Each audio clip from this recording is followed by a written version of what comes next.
സാറേ, സിദ്ധാർത്ഥ് എന്ന് പറഞ്ഞ ഒരാളാണ് മരിച്ചത്. അയാളുടെ സഹോദരൻ വന്ന് ബോഡി ഐഡൻറ്റിഫൈ ചെയ്തിട്ടുണ്ട്. ബോഡിക്ക് ഒരു 5-6 ദിവസത്തെ പഴക്കമുണ്ട്. നമ്മുടെ സ്റ്റേഷൻ പരിധിയിൽ നിന്നും 8 ദിവസം മുമ്പ് കാണാതായിട്ടുള്ള ആളാണ്. അതിൻ്റെ കംപ്ലൈൻ്റൊക്കെ രജിസ്റ്റർ ചെയ്ത് അന്വേഷിക്കുന്നുണ്ടായിരുന്നു. ഈ ബോഡി ആദ്യം കണ്ടതാരോ? സാർ, രാവിലെ കക്കാവാരം വന്ന പിള്ളേരാരോ കണ്ടത്. എവിടെയോ ഞാനേ സാറേ, ഇവനാ സാറേ. സാർ, എന്താ നീ കണ്ടത്? ഇവിടെ കക്കാവാരം വന്നാ സാറേ. അപ്പോഴേ ഇവിടെ ഇങ്ങനെ ഒരു ബോഡി കിടക്കുന്നുണ്ട്. അങ്ങനെ ഇവിടുത്തെ സിദ്ധാർത്ഥൻ എന്നോട് പറഞ്ഞു. സിദ്ധാർത്ഥോ? അയാളല്ലേ മരിച്ചടക്കുന്നു? അയ്യോ, അതല്ല, ഇവിടെ ഒരു സിദ്ധാർത്ഥനുണ്ട്, അയാളോടാ പറഞ്ഞു. വേറെ എന്തെങ്കിലും കണ്ടിരുന്നോ? കാറോ മറ്റോ പരിചയമില്ലാത്ത ആരെങ്കിലും? ഇല്ല സാറേ, അങ്ങനെ വേറെ ഒന്നും കണ്ടതൊന്നുമില്ല. ഒന്നും കണ്ടില്ല സാറേ. ഇവൻ്റെ സ്റ്റേറ്റ്മെൻറ്റ് എടുത്തിരുന്നു? പോയിക്കോടും. സാറേ, അതുപോലെ ഫൈസൽ എന്ന് പറഞ്ഞ ഒരാൾ 4 ദിവസം മുമ്പ് മിസ്സായിട്ടുണ്ട്. ഈ 2 കേസിലും ഒരു കോമൺ ഫാക്ടർ ഉണ്ട് സാർ. രണ്ടുപേരും തനിച്ച് സഞ്ചരിച്ചിരുന്നപ്പോഴാണ് കാണാതായത്. അവരുടെ കാറുകൾ ഒരേ സാഹചര്യത്തിൽ കണ്ടെത്തിയിട്ടുമുണ്ട്. അതെ സാർ. അങ്ങനെ ആകുമ്പോൾ ഇത് രണ്ടും ചെയ്തിരിക്കുന്നത് ഒരേ ആൾ തന്നെ ആയിരിക്കില്ലേ സാർ? ആവാം. അപ്പം നമ്മളൊരു സീരിയൽ കില്ലറിൻ്റെ പുറകെ മറ്റോ ആണോ? താൻ ആ ബോഡി പോസ്റ്റ്മോർട്ടത്തിന് വെച്ചേക്ക് സാർ.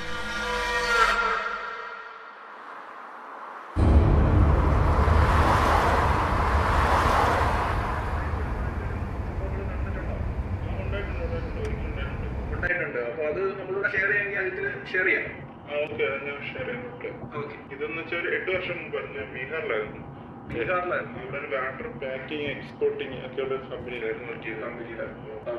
ഒരു ദിവസത്തെ നൈറ്റ് ഡ്യൂട്ടിയും കഴിഞ്ഞ് ഇറങ്ങി റൂമിലോട്ട് പോകുന്ന വഴിക്ക് അവിടെ ഒരു ബേക്കറിയുടെ ഫ്രണ്ടിൽ ഒരു പിച്ചക്കാരൻ തല അടിച്ച് പൊട്ടിച്ച് എന്ന് വെച്ചാൽ കൊന്നിട്ടേക്കുന്നു. അതാണ് രാവിലെ കാറ് മൊത്തം ബ്ലഡ് റോഡിലോട്ട് ഫ്രണ്ട് വഴി കിടന്നു. ചുറ്റിയത് കൊണ്ടാണ് അടിച്ചത്. ചുറ്റിയത് കൊണ്ട് അയാളെ അടിച്ച് കൊന്ന് ഇരിക്കുകയാണ്. അതെ, അടിച്ചു കൊന്നിട്ടായിരുന്നു. അതിന് ഓപ്പോസിറ്റ് ഉള്ള ജ്വല്ലറിയാണ്. അവിടെ CCTV ഉണ്ട്. പോലീസ് വന്ന് CCTV ചെക്ക് ചെയ്തപ്പോൾ ഈ പുള്ളിക്കാരൻ നേരെ വരുന്നു. ഇത് താഴെ കിടക്കുന്ന ആളെ അടിച്ച് തന്നെ ചുറ്റികളുണ്ട്. ഒരു 4 ഇഞ്ച് അടി. അടിച്ചു കൊല്ലുകയാണ്. ഭയപ്പെടുത്തുന്ന ഒരു കാഴ്ചയാണ്. അജിത്താണോ ഇത് ആദ്യമായിട്ട് രാവിലെ ഇത് കാണുന്നത് സംഭവം? അല്ലല്ല, ഞാനാണ്. ഞാൻ ഡ്യൂട്ടി കഴിഞ്ഞ് പോകുമ്പോൾ അവിടെ ആൾക്കാരെല്ലാം കൂടി ഇപ്പോണ്ട്. പോലീസുകാരുണ്ട്. പോലീസ് അപ്പൊ ആളെ കണ്ടുപിടിച്ചു? ഇല്ലില്ല, CCTV ആളുടെ മുഖം കിട്ടിയിട്ടില്ല. കിട്ടിയിട്ടില്ല. അപ്പൊ ആളെ കണ്ടുപിടിച്ചില്ല? ഇല്ല, ആളെ കണ്ടുപിടിച്ചില്ലെന്നാണ് എനിക്ക് തോന്നുന്നത്. കണ്ടുപിടിച്ചിട്ടുണ്ടോ എന്നുള്ളതിനെ കുറിച്ച് അജിത്തിന് വ്യക്തതയില്ല അല്ലേ? ഇല്ല, അറിയത്തില്ല. ഭയപ്പെടുത്തുന്ന ഒരു സംഭവം തന്നെയാണ്. അതെ, എനിക്ക് മറക്കാൻ പറ്റാത്ത സംഭവം. ഓക്കെ, അപ്പൊ എന്തായാലും അജിത്ത് നമ്മളോട് പങ്കുവച്ചത് വളരെ ഭയപ്പെടുത്തുന്ന, ഒരാളുടെ ജീവിതത്തിൽ വളരെ ഭയപ്പെടുത്തുന്ന ഒരു സംഭവം തന്നെയാണ് അജിത്ത് നമ്മളോട് പങ്കുവച്ചത്. So thank you Ajith. Okay, അപ്പൊ നമുക്ക് നമ്മുടെ പ്രോഗ്രാം അവസാനിപ്പിക്കാനുള്ള സമയമായിട്ടുണ്ട്. അപ്പൊ അവസാനിക്കുന്നതിന് മുമ്പ് സിറ്റി പോലീസിന്റെ അലേർട്ടിനെ കുറിച്ച് ഞാൻ ഒന്നും കൂടി ഓർമ്മിപ്പിക്കുകയാണ്. രാത്രി 10 മണിക്ക് ശേഷം നഗരത്തിലുടനീളം സിറ്റി പോലീസ് ഒരു അലേർട്ട് പ്രഖ്യാപിച്ചിരിക്കുകയാണ്.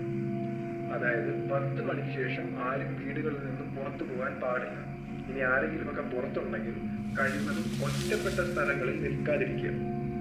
നമ്മുടെ സിറ്റിയിൽ കഴിഞ്ഞ 2 ആഴ്ചയായി മിസ്സിംഗ് കേസുകളുടെ എണ്ണം കൂടി വരുന്ന ഒരു സാഹചര്യത്തിലാണ് സിറ്റി പോലീസ് ഇത്തരം ഒരു അലേർട്ട് പ്രഖ്യാപിച്ചത്.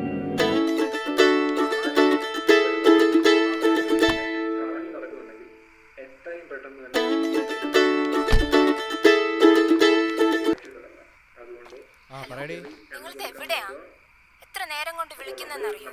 ന്യൂസിലൊക്കെ ഓരോന്ന് പറയുന്ന കേട്ടില്ലേ, ആളുകളെ തട്ടിക്കൊണ്ട് പോകുന്നു, കൊന്നുകളയുന്നു എന്നൊക്കെ. ഒന്ന് വേഗം വാ. ടെൻഷൻ അടുപ്പിക്കാനായിട്ട് ഇപ്പൊ തന്നെ 10 മണി കഴിഞ്ഞിട്ടുണ്ട്. ന്യൂസിൽ അലേർട്ട് വരെ ഉണ്ട്. അധികം വൈകിക്കണ്ട. ആ.